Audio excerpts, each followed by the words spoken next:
Mesdames, Messieurs, chers actionnaires, bonjour.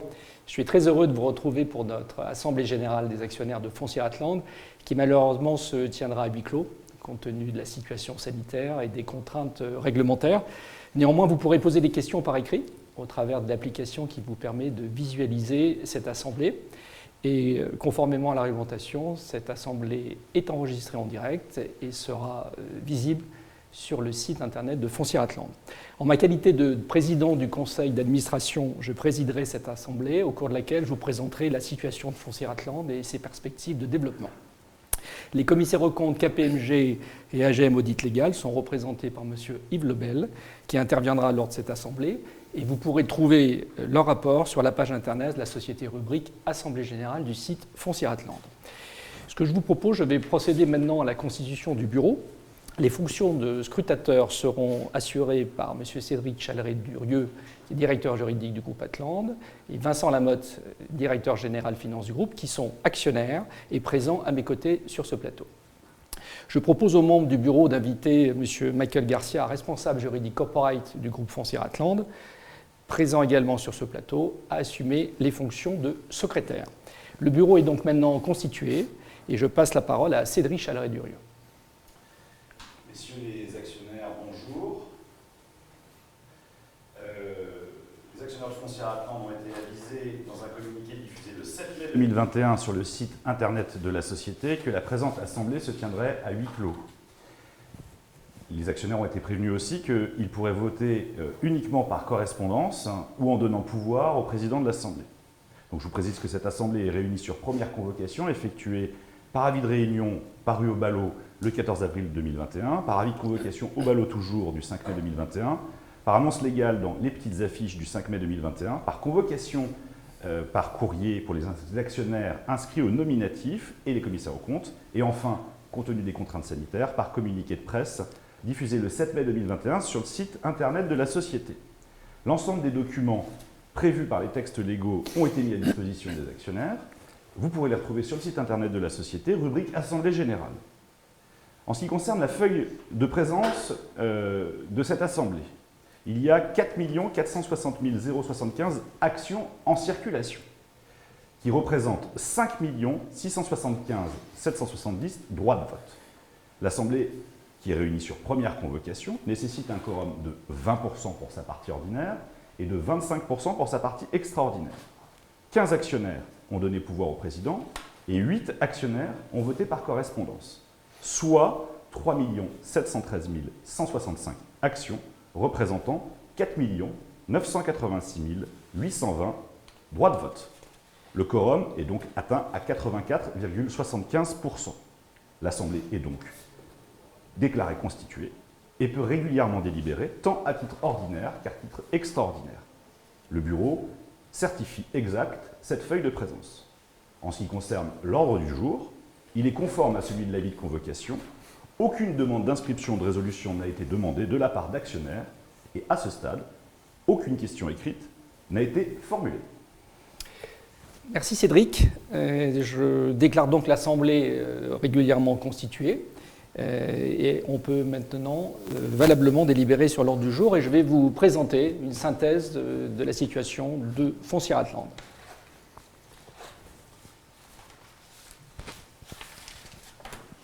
Un petit point déjà sur les marchés immobiliers. Je ne reviendrai pas sur la conjoncture économique, mais peut-être faire un zoom sur les marchés sur lesquels Foncière Atlante intervient.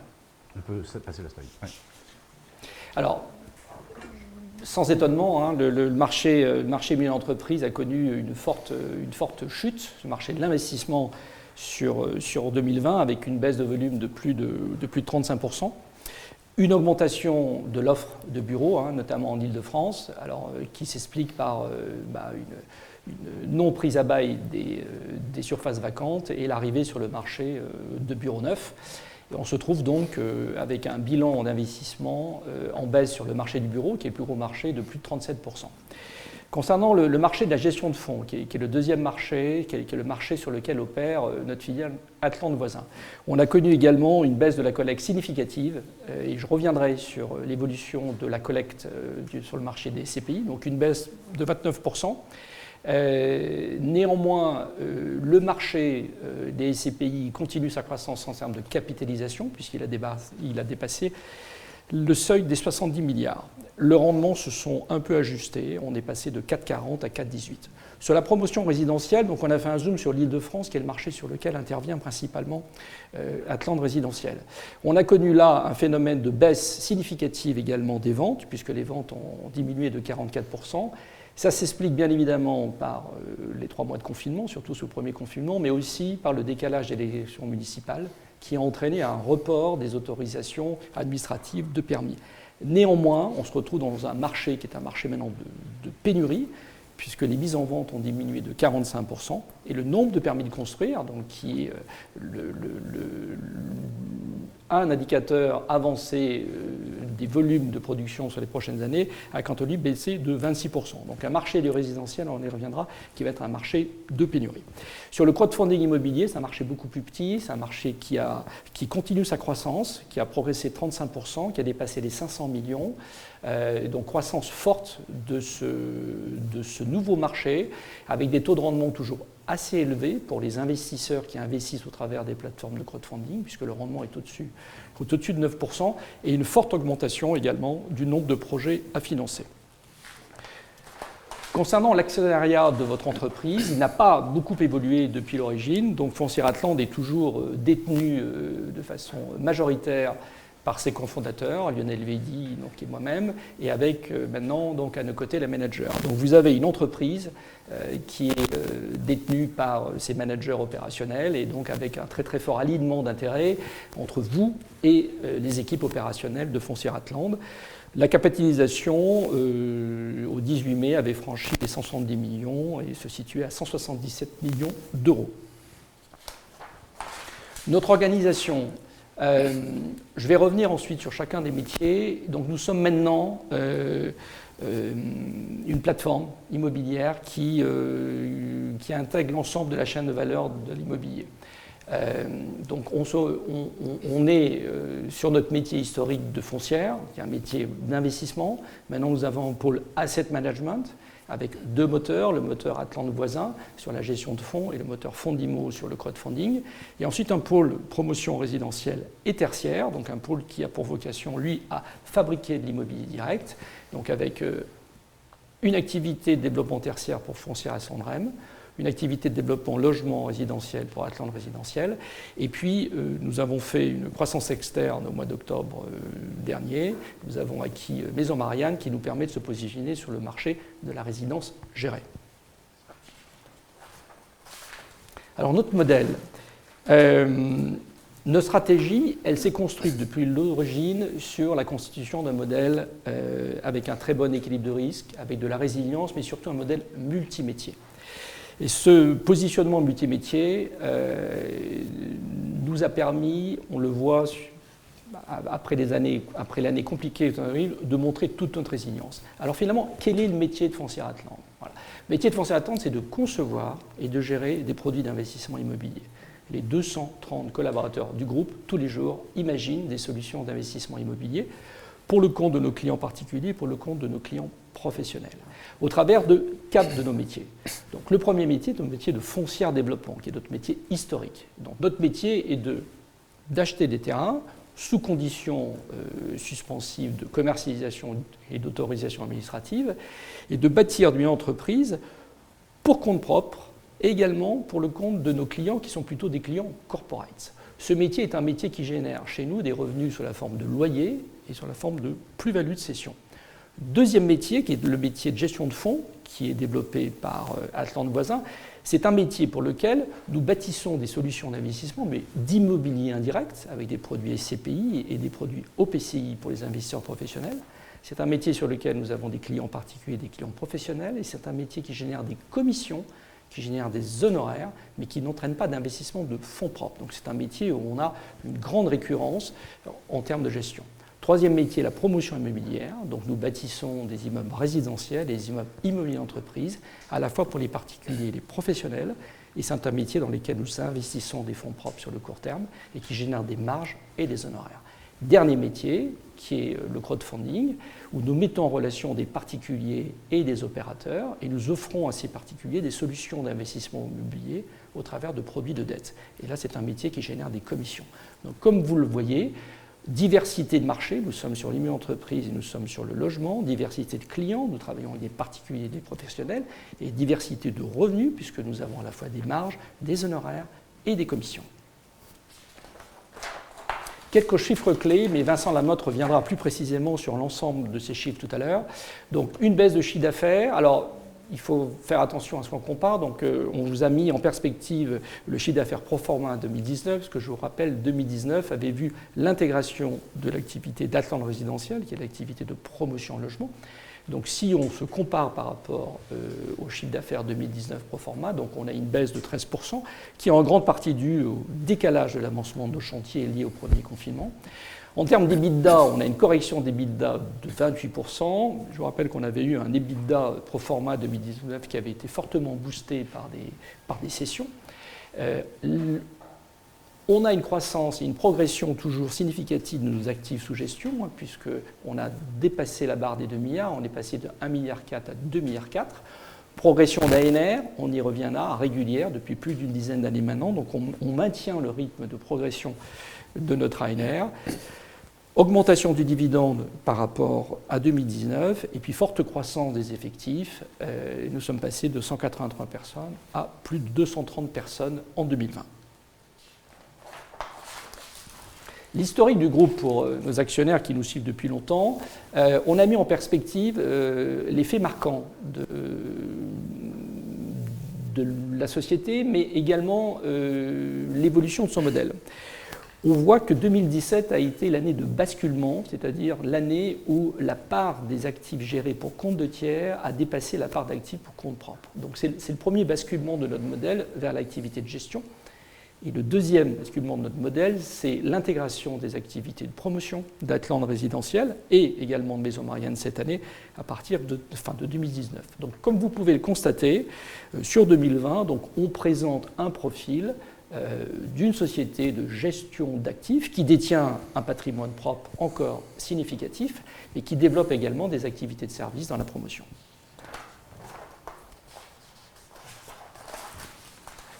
L'effet marquant 2020, avant de revenir sur l'effet plus business, juste l'effet marquant corporate. Dépassement du seuil d'actifs sous gestion de 2 milliards, donc une augmentation de notre visibilité sur le marché de la gestion d'actifs, une croissance externe, donc l'acquisition de 60% de Maison Marianne au mois d'octobre, et également la division de la valeur du nominal par 5, qui nous permet d'avoir plus de liquidité, on espère, sur notre cours. Patrimoine consolidé. Alors, comme je vous le disais, maintenant Foncière Atland, c'est 2,4 milliards d'actifs sous gestion, c'est plus d'1 million de mètres carrés, c'est 660 actifs et c'est plus de 1000 locataires, avec une présence sur l'ensemble des territoires nationaux, puisqu'à peu près 65% de notre patrimoine donc, est à province. On commence à gérer au travers de notre partenariat et de notre filiale avec AXA, MaïCher et CPI, nos premiers investissements donc, à l'étranger, qui sont matérialisés par 2 investissements en Espagne l'année dernière. Vous voyez l'évolution de notre patrimoine sous gestion, et vous voyez que maintenant la part qui est détenue en propre représente un petit peu moins de 140 millions, qui s'élève à 136 millions, et on a dépassé également les 130 millions de loyers sous gestion, et la quote-part de loyers sous gestion du groupe est inférieure à 1 million d'euros maintenant. Foncière développement. C'est, comme je vous disais, un peu moins de 140 millions d'euros d'actifs sous gestion, 135 millions. Bonne nouvelle, c'est que notre patrimoine résiste très très bien, puisque à périmètre équivalent, les expertises ont progressé de plus de 5%, quasiment donc 6%. C'est lié au fait que l'essentiel de notre patrimoine maintenant est du patrimoine que nous produisons pour compte propre, à prix de revient, et que nous avons procédé l'année dernière à la signature de baux importants sur notre patrimoine. Toujours un positionnement Foncière Atland sur des rendements élevés, puisque notre patrimoine génère plus de 8% de rendement, très gros taux d'occupation, plutôt un patrimoine loué par de grands corporates, et avec une durée résiduelle du baux assez longue, puisqu'on a plus de 6 ans de cash flow sécurisé. On vous a mis l'exemple d'une opération qui est une opération emblématique de ce qu'on veut développer. C'est une opération, c'est l'aménagement de la gare de Stein-Perfit. C'est une opération que nous avons gagnée dans le cadre du concours de la métropole du Grand Paris. C'est une opération de plus de 30 000 m². Avec 2 locataires prestigieux. Nous avons construit le centre de recherche d'Engie qui est loué par le CRIGEN, qui est à peu près 9 000 m², avec un bail de 9 ans dont 6 ans fermes. Et nous avons construit pour le compte de la Fondation Total un campus de 11 000 m² et la société Total a signé un bail de 12 ans. Donc c'est un ensemble immobilier d'entreprise qui va aussi accueillir de nombreux services, notamment de la restauration et à terme donc une résidence étudiante.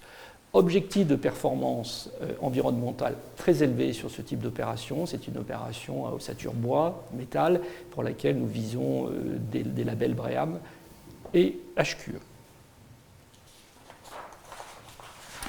Deuxième métier, la gestion de fonds réglementés, qui est développée par notre filiale Voisin. Je vous rappelle que nous avions fait une croissance externe en 2015 et donc vous aviez pris le contrôle de la société Voisin. La collecte nette de la société Voisin s'est élevée à un petit peu plus de 400 millions, 425 millions exactement, avec une baisse de 27%. Je vous rappelle que le marché est en baisse de 30%, donc on surperforme un peu le marché, donc malheureusement à la baisse. En revanche, notre chiffre d'affaires est stable. Et c'est lié à la montée en puissance de notre activité sous gestion, puisque maintenant nous avons plus de 29 000 associés. Et donc la part des activités de gestion courantes dans le chiffre d'affaires de Voisin devient significative. Nous avons réalisé quand même une année extrêmement active en termes d'investissement, puisque nous avons réalisé un petit peu moins de 600 millions d'euros d'investissement, quasiment le même montant d'investissement qu'en 2019. 2 mots sur le marché des SCPI, puisque derrière cette baisse de 30%, il faut quand même avoir en tête que la référence de 2019 était une année historiquement élevée pour le marché des SCPI, et que malgré une baisse de 30%, l'année 2020 a été la 3e meilleure année depuis que le marché des SCPI existe. Donc on sent que ce produit maintenant est rentré dans le paysage de l'épargne français. Donc on a un bon espoir pour que l'année 2021 soit à peu près du même niveau, voire plus l'année 2020. Petite érosion des taux de distribution qui se sont corrigés alors par 2 effets. Un effet cash flow, puisque certains acteurs ont eu des difficultés pour percevoir les loyers, notamment dans les périodes de confinement, et puis donc des valeurs d'expertise qui se sont un peu corrigées. Néanmoins, on reste à un niveau de rendement élevé pour les épargnants français, puisqu'on reste à un niveau au-dessus de 4%. Et les CPI gérés par Voisin, notamment Épargne-Pierre, sont plutôt dans les meilleures performances et au-dessus de 5%. En termes de part de marché, Voisin maintenant se situe en 6e position en termes de collecte, avec seulement 7% de part de marché, donc un potentiel de croissance significatif. Et Épargne-Pierre, qui est le vaisseau amiral, le produit phare de Voisin, a été positionné en 4e collecte en 2020 et également représente 6% de part de marché en termes de collecte. Ce n'est pas la capitalisation. Épargne-Pierre, en termes de capitalisation, est une SCPI récente. Donc Voisin gère 4 SCPI, gère 2 OPCI. On a également donc une filiale commune avec AXA. Donc nous avons créé une société de gestion avec AXA qui s'appelle MyShare Company et qui développe une SCPI qui s'appelle MyShare, qui est distribuée dans le réseau AXA, qui a été créé il y a un petit peu moins de 2 ans et qui connaît un certain succès, puisque malgré cette année de confinement, donc MyShare a déjà levé depuis l'origine un petit peu plus de 180 millions d'euros. Crowdfunding. Alors, comme je vous le disais, crowdfunding, c'est un marché récent, mais comme vous le voyez, c'est un marché qui est en forte croissance, puisque c'est un marché qui croît entre 30 et 50% par an. Fondimo est un des 3-4 d'acteurs majeurs de ce marché et représente à peu près 10% de la collecte. Vous avez un marché qui fait à peu près 500 millions de collectes et Fondimo a réalisé l'année dernière un petit peu moins de 50 millions. Forte progression du chiffre d'affaires depuis que nous avons pris le contrôle de cette entreprise, puisqu'on a une croissance de chiffre d'affaires supérieure à 30%. 72 projets financés en 2020. Un rendement offert aux clients de Fondimo, délivré aux clients de Fondimo très élevé, puisque supérieur à 9%. Donc Fondimo continue sa croissance sur ce marché de la dette pour le compte d'opérateurs, mais on y reviendra tout à l'heure. Fondimo maintenant commence à évoluer et a pour vocation à distribuer également d'autres produits, et notamment nous avons signé un partenariat très important avec la Soxfim, qui est une filiale des caisses d'épargne, filiale de BPCE. Nous allons pouvoir accompagner également, grâce à l'appui de la Soxfim, les promoteurs, à la fois en termes d'equity grâce au Fondimo, mais également les accompagner en termes de financement. Donc ce partenariat est très important et Fondimo est la première plateforme à offrir ce service à ses clients. Promotion résidentielle. Donc, je vous rappelle, nous avons intégré Atland Résidentiel fin 2019 dans le périmètre de Foncière Atland. On fait une bonne année en termes de réservation, puisqu'on a le même niveau de réservation que 2019, donc on a dépassé donc, les 1000 réservations. On a une année qui est un peu moins bonne en actes de vente que 2019, mais on s'attendait à ce résultat, puisque la plupart des actes de vente, on a une année très très forte en termes de signature d'actes de vente, donc c'est un chiffre que l'on avait anticipé. On a une baisse de notre chiffre d'affaires de 13% à 145 millions qui correspond au décalage, comme je l'évoquais tout à l'heure, de nos opérations pendant le confinement. En revanche, ça a été une année extrêmement intéressante et performante pour Atland Résidentiel en termes de constitution de backlog. Donc je vous rappelle, le backlog, ce sont les réservations et les appartements signés mais non livrés, avec encore un potentiel d'avancement en travaux. Et donc vous voyez notre backlog, qui est un chiffre d'affaires quasi certain, représente à peu près 1,8 années de chiffre d'affaires. Et également, très très bonne nouvelle, on a pu reconstituer de façon significative notre pipeline, qui est en très très forte augmentation. Donc le pipeline, ce sont les options que nous avons prises sur les terrains, donc c'est notre chiffre d'affaires futur.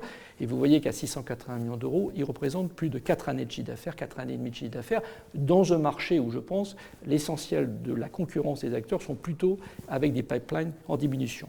Le business model d'Atland Résidentiel, c'est déjà en termes de territoire, pour l'instant, un développement prioritaire dans la métropole du Grand Paris. Avec un modèle qui est très orienté vers les ventes en bloc, vers les professionnels, donc constitué en grande partie par les opérateurs sociaux, mais des investisseurs également institutionnels classiques. Et les 30% restants sont plutôt une clientèle de primo-accédants à qui nous vendons les appartements à partir de notre réseau de vente et de nos bureaux de vente. On a un prix moyen qui est de 3 500 € hors taxe, qui correspond à 4 100, 4 200 donc TTC. Donc on se situe vraiment dans la moyenne basse des prix moyens d'Île-de-France. Donc qu'on considère, nous, être le marché le plus liquide et le plus solide. Et la taille moyenne de nos opérations est inférieure à 80 logements, exactement 78 logements. On a un fort potentiel de croissance et de développement en Île-de-France, puisqu'avec 1000 réservations, même si notre part de marché a augmenté, on est en dessous de 3% de part de marché. Et donc quand on se met en perspective des travaux du Grand Paris et de la faiblesse de l'offre sur ce marché, comme je l'évoquais tout à l'heure, voilà, on fonde beaucoup d'espoir sur le développement de notre activité résidentielle et on n'a pas d'inquiétude en termes d'écoulement de nos produits. C'est une année qui nous a poussé à beaucoup innover et donc on a créé nos premiers bureaux de vente virtuels et les premières ventes 100% digitales ont été réalisées en 2020. Marianne Développement, donc c'est le dernier entrant dans le groupe Foncière Atland. Donc Marianne Développement, c'est une société qui intervient dans le monde des résidences intergénérationnelles. Ça a été un des précurseurs, puisque la première résidence Maison Marianne a été livrée un petit peu plus de 7 ans. Donc le business model de Maison Marianne, c'est de concevoir des produits intergénérationnels dans lesquels nous allons retrouver une population de seniors, une population de jeunes actifs. Et ces résidences sont conçues avec des promoteurs et vendues en bloc à des opérateurs sociaux. C'est un marché nouveau, mais avec une forte demande de la part des opérateurs sociaux, parce que ça répond à un besoin de leurs occupants, et une forte demande des villes également, puisque c'est une alternative. Les résidences Maison Marianne sociales rentrent dans les obligations SRU, donc c'est une alternative pour les élus également au logement social classique. Maison Marianne, c'est 27 résidences en exploitation, c'est un peu moins de 30 collaborateurs. C'est un développement très axé sur l'Île-de-France, mais également sur la province. Et nous avons à peu près 2400 lots en pipeline dans cette entreprise. Ce que je vous propose maintenant, c'est de parler des RSE et je vais passer la parole à Aline Chevalier, qui est directrice des ressources humaines, de la communication interne et de la RSE au sein de Foncière Atlante. Bonjour à toutes, bonjour à tous. Nous souhaitions vous présenter aujourd'hui notre stratégie en termes de responsabilité sociétale des entreprises. En 2020, le groupe Atlante s'est défini une stratégie en matière de RSE qui tourne autour de 3 piliers. Elle a été construite conjointement avec les directeurs métiers et couvre l'intégralité de nos activités. Nous avons voulu une stratégie ambitieuse et nous sommes définis un plan d'action avec un planning de réalisation pour mener à bien ces engagements. Le premier pilier vise à garantir la performance environnementale de nos activités. Pour y parvenir, nous souhaitons développer une stratégie bas carbone à l'échelle de l'entreprise, en réalisant par exemple le bilan carbone de nos activités, pour voir quelles sont nos activités les plus consommatrices de gaz à effet de serre, en intégrant dans la conception de nos véhicules d'investissement dès l'origine un objectif bas carbone, ou encore en réalisant des opérations pilotes passives, c'est-à-dire des opérations qui produisent plus d'énergie qu'elles n'en consomment sur le pôle résidentiel. Deuxième objectif, nous sommes engagés à réduire l'artificialisation des terres et à développer l'accès à la nature. Ceci signifie que nous allons étudier davantage d'opportunités pour nous implanter sur des zones déjà industrialisées, par exemple des friches. Concernant l'accès à la nature, nous nous sommes engagés à ce que 50% de nos nouvelles opérations côté résidentiel soient labellisées biodiversité ou EFI-Nature. Enfin, troisième objectif de ce pilier, nous souhaitons accroître le recours à l'économie circulaire. Quand on pense à l'économie circulaire, le premier réflexe, c'est bien évidemment le réemploi des matériaux. Mais il y a d'autres solutions. Par exemple, étudier davantage la conversion d'anciens bureaux pour les transformer en logements, ou alors étudier davantage d'opérations de réhabilitation par rapport à la construction. Le deuxième pilier vise à démocratiser un usage durable des lieux de vie et de travail. Nous allons développer des lieux à haute qualité d'usage. Tout simplement, d'abord en mesurant la satisfaction des occupants et en développant des lieux où la qualité de vie et l'ancrage local sont essentiels. Deuxième objectif, accompagner ces mêmes occupants vers un usage durable. Ça veut dire accompagner nos locataires et nos collaborateurs au siège et les sensibiliser à un usage durable.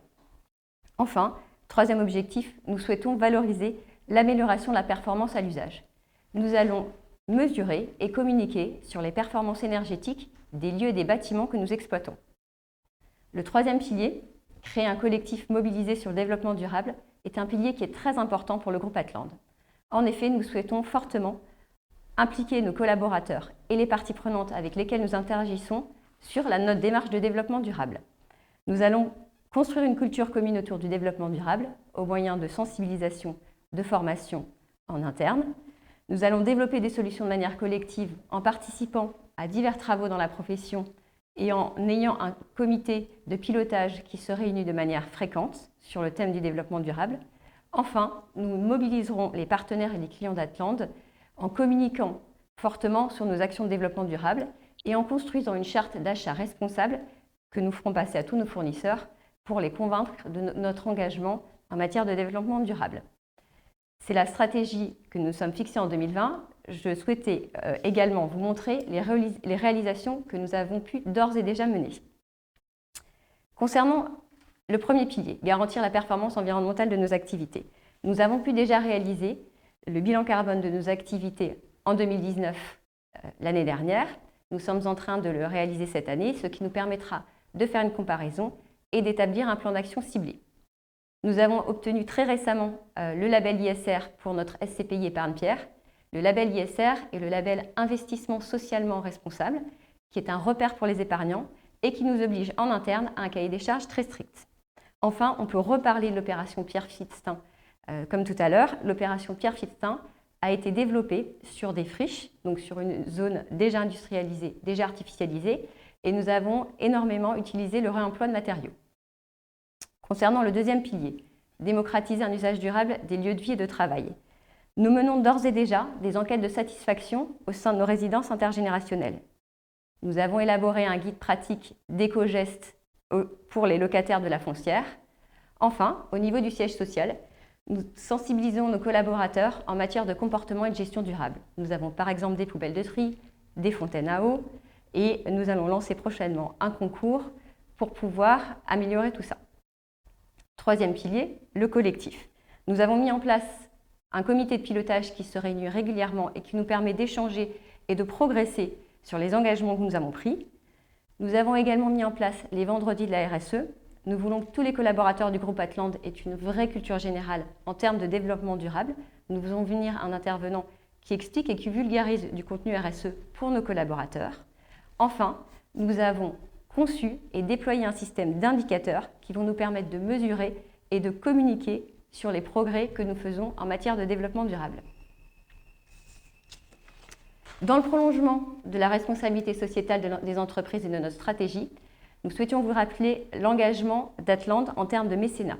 Atland a 3 engagements anciens et différents. Auprès tout d'abord du Fonds de dotation du Louvre, nous sommes en effet mécènes du Musée du Louvre depuis 2016. Nous avons participé à la mise en valeur et à la restauration du domaine du Louvre et des Tuileries. Nous sommes partenaires de l'association Culture Prioritaire. L'association Culture Prioritaire est une association qui s'occupe des jeunes issus des quartiers populaires pour les aider dans l'insertion dans leur vie professionnelle. Nous accueillons très régulièrement en stage des jeunes chez Atland et nous avons des bénévoles au sein de l'entreprise qui les aident dans leurs orientations professionnelles. Enfin, Atland a un engagement fort en ce qui concerne le sport olympique. Nous avons un partenariat avec le perchiste Axel Chapelle, qui est un sportif de haut niveau, pour l'emmener jusqu'aux Jeux olympiques. Je cède la parole à Vincent Lamotte, qui va vous présenter les résultats financiers 2020. Merci Aline. Effectivement, donc, je vais vous faire un point sur les résultats financiers donc, de l'année 2020. On va passer donc, sur la partie résultats dans un premier temps. En préambule, je voudrais juste donc vous donner quelques éléments des éléments d'analyse de ces résultats. Donc, le premier, c'est que ce sont des comptes consolidés établis en norme IFRS. Donc, ce sont les résultats qui ont été arrêtés par le conseil d'administration du 4 mars dernier. Ces comptes intègrent l'intégralité des filiales dont Georges Roqueta vient de vous parler, de leurs résultats. Et ensuite, il y a un point sur lequel on doit revenir et insister, c'est que ces comptes ne sont pas à la juste valeur. C'est-à-dire que les immeubles de placement donc de Foncière Atland, des 135 millions d'euros dont on vient de parler, donc ne sont pas aujourd'hui enregistrés à la juste valeur dans les comptes consolidés, mais sont enregistrés au coût amorti, réduit donc de l'amortissement, coût d'acquisition réduit de l'amortissement annuel, voilà, tel que défini par les normes comptables. Le deuxième élément également qu'on voulait vous apporter à titre d'analyse, c'est la double comparaison de ces résultats. Le premier, c'est qu'il y a une comparaison par rapport au réel 2019, c'est-à-dire par rapport au publié des comptes 2019. Et puis le deuxième élément, c'est la comparaison par rapport au proforma 2019, sachant que le proforma 2019 intègre Atland Résidentiel et la société Fundimo comme si ces sociétés avaient été acquises le 1er janvier 2019. L'intérêt évidemment étant d'avoir une vision 12 mois de la performance de ces deux sociétés. Maintenant, si on passe sur la partie chiffre d'affaires, donc le chiffre d'affaires s'est établi au 31 décembre 2020 à 187 millions d'euros. Donc vous avez les éléments de comparaison sur le slide. 103 millions d'euros par rapport au publié 2019 et 214 millions d'euros par rapport au proforma 2019. L'évolution des différents métiers dans ce chiffre d'affaires est le suivant. Sur la partie revenu locatif, la progression est assez forte puisqu'on a une progression de 14% si on compare par rapport au proforma, avec la livraison d'une partie donc, du parc d'activité de Pierre Fitzstein, notamment la livraison à Engie fin 2019 qui a permis d'avoir un effet plein loyer sur l'année 2020. Sur la partie asset management, les résultats de chiffre d'affaires est stable, on l'a vu tout à l'heure, hein, une baisse de la collecte qui a néanmoins été compensée par une augmentation des honoraires de gestion, donc honoraires de souscription en baisse versus honoraires de gestion qui sont plus récurrents en augmentation. Donc une stabilité de cette partie de chiffre d'affaires. Et enfin, le chiffre d'affaires sur la partie construction et promotion, donc principalement résidentiel, une baisse de 16% du chiffre d'affaires par rapport au pro forma, avec un double effet, une double raison. La première raison, c'est effectivement les élections municipales qui ont évidemment eu un impact sur la signature, hein, notamment la signature des permis de construire et donc la génération des VFA. Et donc le report en plus lié au Covid de 2,5 mois de ces élections municipales. Et le deuxième élément, c'est le retard technique lié au premier confinement qui a obligé les entreprises à quitter les chantiers pendant près de 3 mois. Et donc un retard sur l'avancement technique qui n'a pas pu être rattrapé sur l'année 2020 et qui génère un décalage sur les 2 années 2021 et 2022. Plutôt un chiffre d'affaires sur la partie promotion qui est lié au décalage, un décalage de chiffre d'affaires et pas une perte de chiffre d'affaires net. Si on passe sur la partie analyse de l'EBITDA, donc l'EBITDA au 31 décembre 2020 s'établit à 27 millions d'euros, avec une baisse effectivement de 24% par rapport au publié 2019 et de 28% par rapport au pro forma 2019. Comme l'a évoqué Georges Roquetta, l'année 2019 a été une année assez exceptionnelle avec notamment des éléments assez extraordinaires, notamment des cessions et des arbitrages qui avaient généré notamment des promotes et qui ont évidemment contribué à augmenter l'EBITDA. L'année 2020 était beaucoup plus raisonnable en termes de performance financière et donc avec aussi une baisse sensible du chiffre d'affaires de la partie promotion-construction. Si on fait une analyse aussi de cet EBITDA, on pourrait également afficher les raisons suivantes. Donc la baisse par rapport à 2019 tient également à la baisse des honoraires de souscription d'Atlante voisins, donc qui sont honoraires de souscription qui sont très générateurs et contributifs d'EBITDA. Les honoraires de gestion le sont un petit peu moins. Et le deuxième élément, c'est que malgré la crise sanitaire et la crise du Covid-19, votre société n'a pas cessé son plan d'investissement qui était initialement prévu. Et donc nous avons continué à doter le groupe d'outils humains, notamment marketing, développement technique et fonctions support pour le développement futur de la société.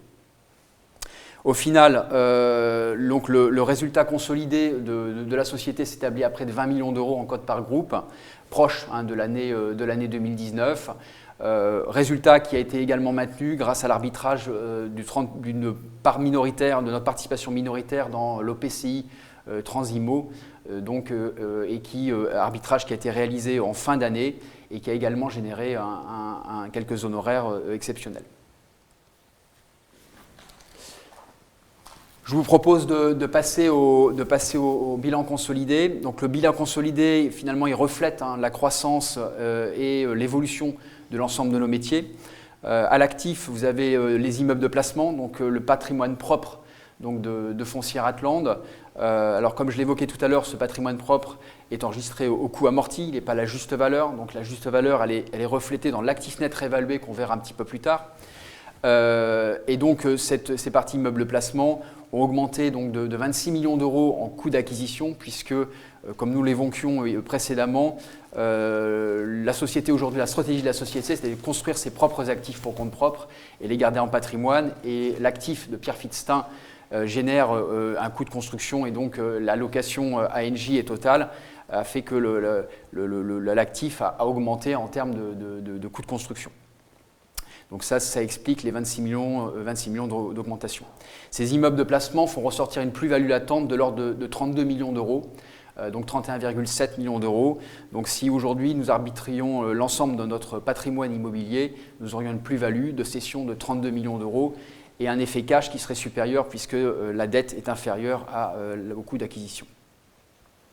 Sur la partie toujours actifs courants, ce sont principalement des actifs issus de l'activité de promotion-construction avec 2 grands contributeurs.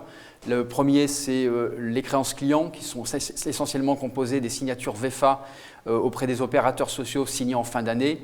Donc ce sont des créances qui n'ont aucun risque puisque ce sont des signatures notariales et qui seront apurées au fur et à mesure des appels de fonds. Et le deuxième grand contributeur de ces actifs courants, ce sont principalement le stock et les encours de production, donc la construction qui est également de nos actifs qui est en cours et donc qui génère des stocks qui sont déstockés au fur et à mesure de la constatation du chiffre d'affaires. Troisième élément donc, de l'actif, c'est la partie trésorerie. Nous avons fini l'année avec une trésorerie consolidée de l'ordre de 124 millions d'euros, donc soit 9 millions d'euros d'augmentation par rapport à 2019. Trésorerie qui a été également assez impactée par une forte réduction de notre besoin en fonds de roulement, avec une trésorerie qui a augmenté de 26 millions d'euros liée à l'effet BFR, donc un pilotage notamment de la partie besoin en fonds de roulement. Sur ces 124 millions d'euros, il y a à peu près 70 millions d'euros qui sont de la trésorerie immédiatement disponible, c'est-à-dire mobilisable sous 48 heures.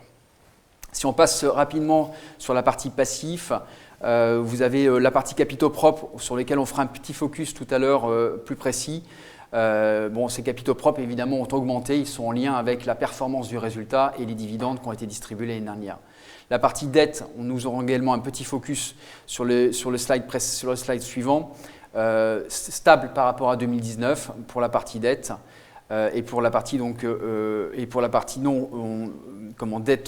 dette classique ou autres dettes, ce sont principalement des dettes fournisseurs ou des dettes fiscales et sociales qui sont en lien direct avec la partie construction, promotion, donc les dettes fournisseurs vis-à-vis de nos fournisseurs. Sur la partie focus sur la partie endettement. Donc sur la partie de gauche, les principaux agrégats. Le taux moyen d'endettement sur l'année a fini à 2,34%, marge incluse, versus 2,85% fin 2019, donc une amélioration du taux moyen de notre dette. Évidemment, ce taux est lié aussi à l'amélioration des conditions de financement que nous avons pu obtenir auprès de nos partenaires bancaires. Notre position de couverture de cette dette, elle est de près de 80%, c'est-à-dire qu'on a près de 80% de notre dette bancaire aujourd'hui qui est couverte par des instruments de couverture, principalement par des caps que nous payons à prime flat. Nous avons aujourd'hui 17 caps et 3 swaps qui permettent de couvrir pendant une durée de 4 à 5 ans notre dette bancaire. Sur la partie durée, la durée résiduelle de notre dette est de l'ordre de 4,5 ans. Dette durée qui est impactée par le remboursement qui a eu lieu en 2021 de notre dette obligataire et donc également impactée en une maturité qui va être rallongée par le placement privé qui a eu lieu en avril 2021 sur 5 ans. Donc cette dette va être supérieure à 4,5 ans à partir d'aujourd'hui. Sur la composition de notre dette, on a 3 grandes catégories de dette. On a la dette qui est adossée principalement à nos actifs locatifs, donc qui représente 35% de notre dette. Donc c'est de la dette qui est garantie par les actifs immobiliers. Ensuite, on a une dette corporate qui représente 43% de notre endettement, qui est adossée principalement aux opérations de croissance externe réalisées sur les 3 dernières années. Ensuite, nous avons également de la dette promotion court terme pour 13% de notre endettement, principalement lié aux opérations de logement résidentiel, construction de logements résidentiels. Et enfin, une partie obligataire qui représentait 5% à fin 2020 pour 10 millions d'euros de dette obligataire. Notre niveau de LTV, quant à lui, reste assez stable puisqu'il est inférieur à 30%, il était 35% fin 2019. Donc ce loan to value reste maîtrisé avec un objectif inférieur à 50%, objectif que nous nous sommes fixés. Sur la partie échéancier, vous pouvez voir qu'il n'y a pas d'échéance majeure avant 2025. La principale échéance de 2021 de 10 millions d'euros était liée au remboursement de notre dette obligataire qui a été réalisée sur fonds propres le 19 avril dernier. Je vous propose également donc, de faire un petit point sur l'évolution de notre actif net réévalué. Donc l'actif net réévalué, pour mémoire, ça représente la juste valeur des actifs nets de nos actifs nets des passifs. Donc en fait, c'est la valeur d'entreprise telle qu'on peut la calculer sur des actifs moins des passifs. Les actifs qui sont compris donc, dans ce calcul, c'est les actifs de l'ensemble de nos métiers, c'est-à-dire nos immeubles de placement et la valorisation de nos différents métiers, c'est-à-dire l'asset management, donc le Atlante voisin, le crowdfunding immobilier, mais également la partie promotion logement, expertise valorisation qui sont faites par des experts indépendants 2 à 3 fois par an. Ce que vous pouvez constater, c'est que notre actif net réévalué a été multiplié par 4 sur les 10 dernières années, donc entre 2010 et 2020, avec un taux de croissance annuel moyen de l'ordre de 16%, un petit peu plus de 16%. Donc vous pouvez constater la performance de valorisation donc, de notre actif net réévalué sur les 10 dernières années. Je vous propose également de faire un point sur la performance boursière du titre de la société. Donc vous avez un petit graphe qui vous présente l'évolution du cours de bourse entre le 1er janvier 2020 et le 18 mai 2021, donc à avant-hier. Quel est le constat sur l'évolution de notre cours de bourse? Le premier, c'est que le cours de bourse de votre société a bien résisté à l'année 2020, puisque si on le compare par rapport aux autres différents indices, on a une évolution à la hausse de 26% du cours de bourse entre le 1er janvier 2020 et le 18 mai 2021. Ce qu'on peut constater aussi, c'est que le point bas de ce cours de bourse se situe le 18 mars 2020, donc juste au début du premier confinement. Donc un pacte qu'on voit qui était commun à l'ensemble des indices boursiers. Et le cours de bourse maximum a été atteint ces derniers jours avec près de 39 € par action. La comparaison que vous avez sur votre graphique, donc vous avez trois autres courbes en plus de la courbe de Foncière Atlante. Une courbe jaune qui est l'indice IUIF des foncières qui regroupe 24 SIC et 13 foncières. Et la courbe verte qui regroupe 13 foncières et 5 promoteurs. Donc vous voyez que la performance boursière de Foncière Atlante est supérieure à ces indices. Je vous propose de faire un point également sur la solidité financière de la société. On vous présente sur ce slide le renforcement donc, des capitaux propres consolidés. Donc sur 5 ans, ce que l'on peut constater, c'est que les capitaux propres consolidés du groupe, y compris les dividendes cumulés qui ont été distribués, a été multiplié par 3. Et si vous faites abstraction des dividendes qui ont été décaissés, ce renforcement est proche de 3 puisqu'il est de 2,8. Ce renforcement des capitaux propres a été accéléré en 2019, notamment grâce à l'augmentation de capital de 41,5 millions d'euros, qui a été souscrite par l'ensemble des actionnaires à la concurrence de leur taux de détention, et également par l'exercice de BSA de l'ordre de 5 millions d'euros, exercice qui a également eu lieu au cours de l'année 2019. Donc la conclusion aujourd'hui, c'est que le groupe a des fonds propres relativement solides, et si on le compare par rapport à son endettement net. Enfin, la société le conseil d'administration propose à cette même assemblée générale la distribution d'un dividende d'1,50 € par action, dividende qui représente près de 38% du résultat net consolidé et qui représente également un dividende sur le cours moyen 2020 de 4,43%. Si on fait un point sur le rendement de la société pour vous actionnaires, on a un rendement global annuel moyen qui aujourd'hui est de plus de 10% par an. C'est-à-dire qu'on a un rendement qui inclut évidemment le dividende, qui dépasse un chiffre, qui dépasse les 2 chiffres. Sur 5 ans, donc ce rendement, il est passé le cours de bourse est passé de 13,3%, c'est le cours de bourse moyen par an, à 34,8%.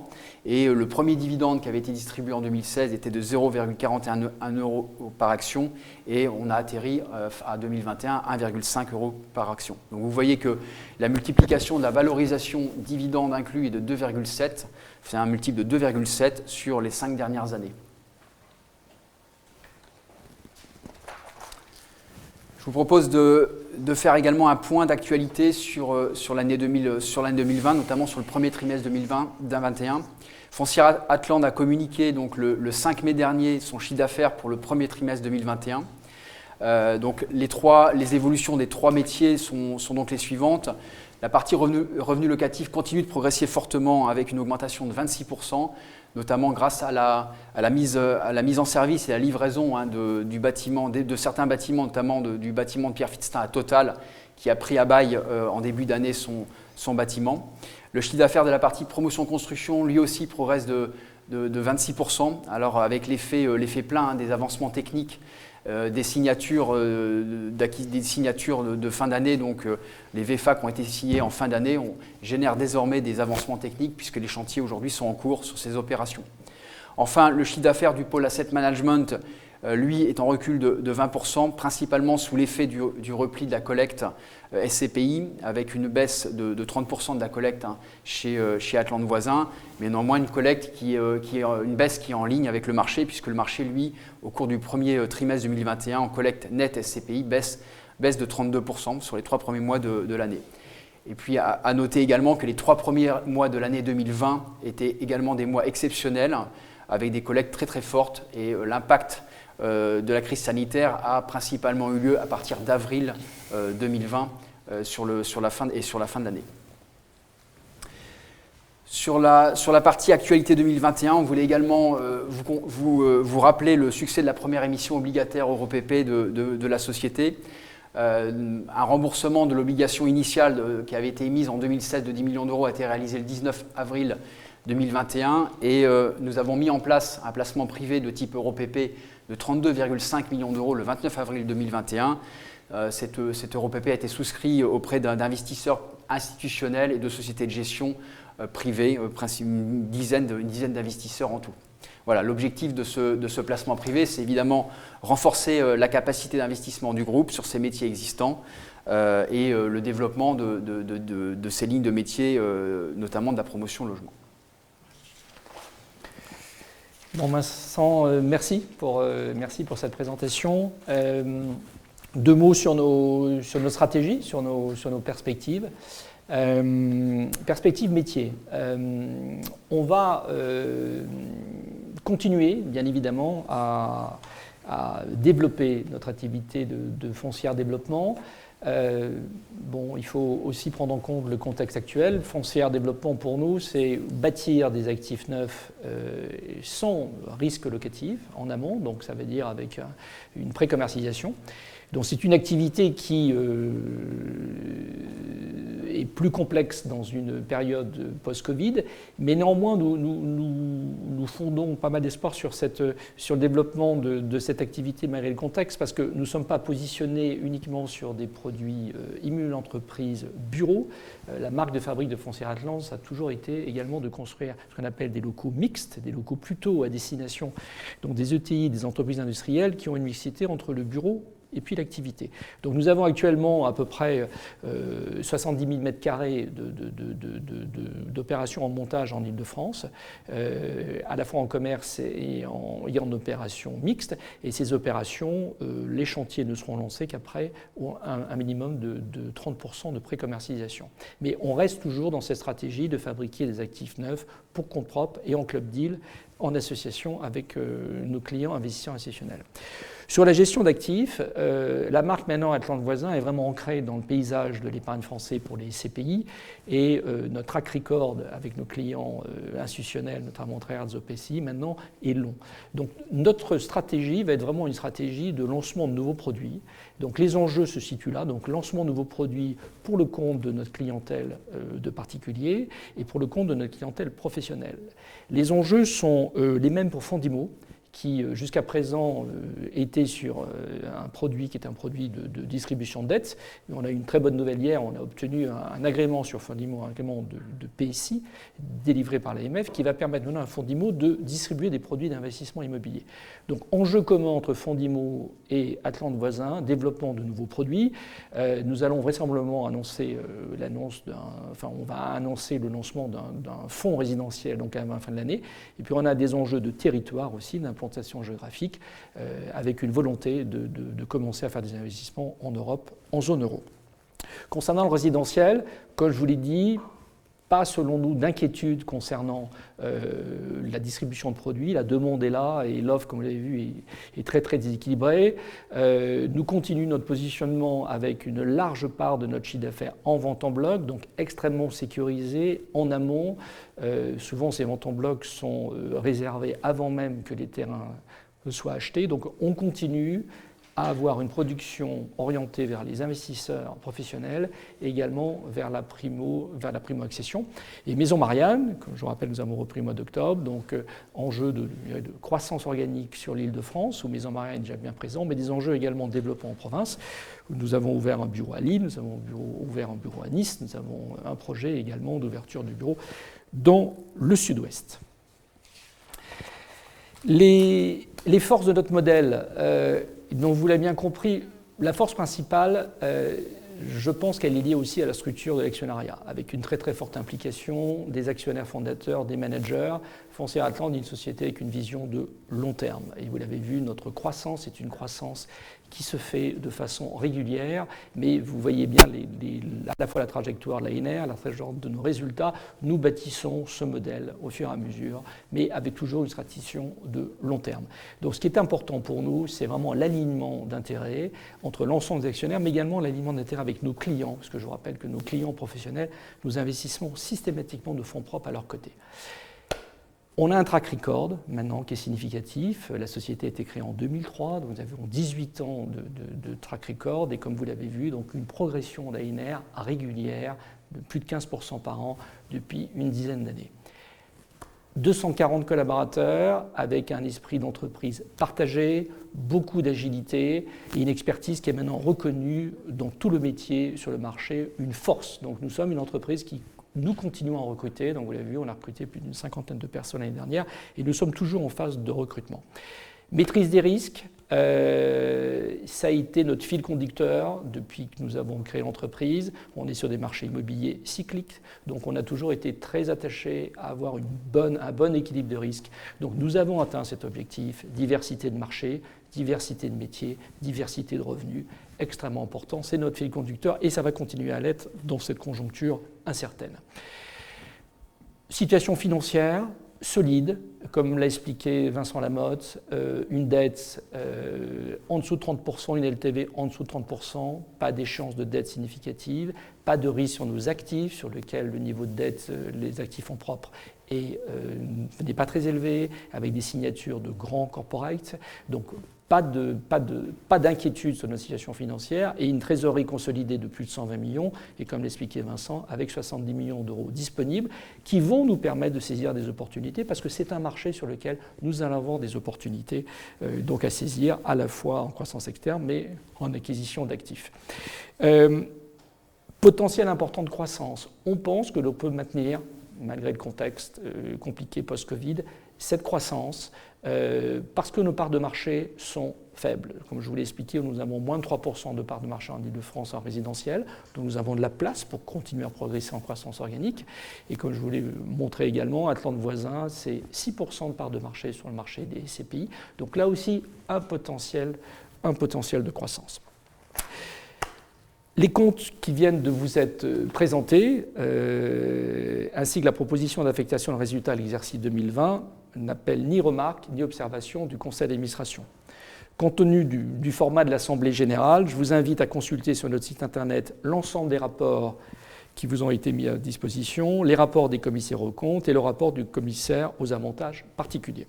Je cède maintenant la parole à Yves Lebel, qui représente le Collège des commissaires aux comptes. Merci Monsieur le Président. Effectivement, donc, je vous propose de prendre connaissance des rapports que nous avons émis dans le cadre de notre mission pour l'exercice clos le 31 décembre 2020. Alors tout d'abord, le rapport sur les comptes annuels de la Société foncière Atlante. Donc dans ce rapport que nous avons établi, nous avons conclu à la régularité et à la sincérité des comptes qui viennent de vous être présentés, avec une partie justification de nos appréciations dans laquelle nous avons développé les points qui nous ont semblé significatifs pour émettre notre opinion et en particulier donc les méthodes comptables d'évaluation des titres de participation.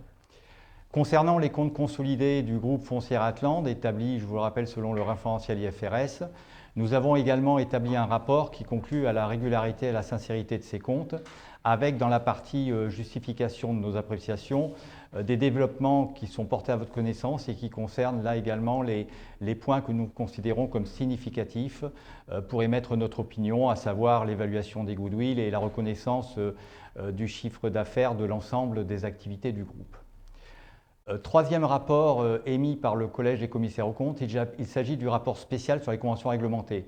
Alors, deux catégories de conventions. Tout d'abord, les conventions qui sont soumises à l'approbation de l'Assemblée générale. Alors, dans le cadre de cette Assemblée, vous avez à approuver des conventions qui ont été conclues et autorisées depuis la clôture de l'exercice. Il s'agit notamment d'une convention de prestation de conseil conclue avec une société dont l'un de vos administrateurs est dirigeant et qui a été autorisée et conclue dans le cadre de l'émission d'une nouvelle catégorie d'actions, opération sur laquelle vous êtes appelé d'ailleurs à vous prononcer dans le cadre de cette Assemblée. Cette convention se traduira dans les comptes 2021 par une charge de 20 000 €. Autre convention, il s'agit du renouvellement de la convention de prestation de services avec la société Atlande qui a été renouvelée au début de l'année 2021 et sur laquelle que vous devez approuver. Ensuite, au niveau des conventions qui continuent et sur lesquelles vous êtes déjà prononcé au cours des exercices antérieurs, il y a la convention de licence de marque Atlande. Donc, vous le voyez, donc cette convention de licence de marque se reconduit chaque année et une charge de 19 000 € a été comptabilisée dans les comptes de l'exercice. Et enfin, la convention de prestation de services dont je viens de parler, qui pour l'année 2020 a généré une charge de 338 000 € dans les comptes de l'exercice. Enfin, dernier rapport des commissaires aux comptes, il s'agit d'un rapport qui a été établi dans le cadre des différentes opérations sur le capital qui sont soumises à votre approbation dans le cadre de cette Assemblée et qui sont plus précisément relatées dans les résolutions 15, 16, 17 et 18. Dans le cadre de ce rapport, nous avons à chaque fois, pour les différentes résolutions, conclu à un rapport sans aucune observation sur les différentes informations qui vous ont été communiquées dans le cadre de ces différentes opérations. Voilà, je vous remercie de votre attention. Merci. Yves, merci pour cette présentation. Puisque nous n'avons pas reçu de questions écrites avant et pendant cette Assemblée, je vous propose de passer au vote des résolutions et je cède la parole à Michael Garcia. Merci Georges. Cette Assemblée se tenant à huis clos, nous avons pu comptabiliser l'intégralité des votes en amont. Le bureau a exercé donc les vérifications nécessaires et certifie l'exactitude, la régularité des votes. Vous verrez donc sur vos écrans les résultats. Vous constaterez que l'ensemble des résolutions ont été adoptées, à l'exception de la numéro 18, qui portait sur une délégation de compétences à consentir au Conseil, dans le cadre d'une augmentation de capital au profit des salariés, et ce, conformément aux propositions du Conseil. L'intégralité et le détail des votes sera mis en ligne sur le site internet. Vous pourrez donc les consulter à l'issue de cette Assemblée. Je cède désormais la parole à notre président pour clôturer cette Assemblée. Merci Michael. L'ordre du jour étant totalement épuisé, je déclare la séance levée. N'hésitez pas à nous contacter si vous souhaitez plus de renseignements. Vincent et moi-même sont à votre disposition pour vous répondre. Je vous remercie pour votre participation à cette Assemblée et j'espère vous revoir le plus rapidement possible en présentiel. À bientôt.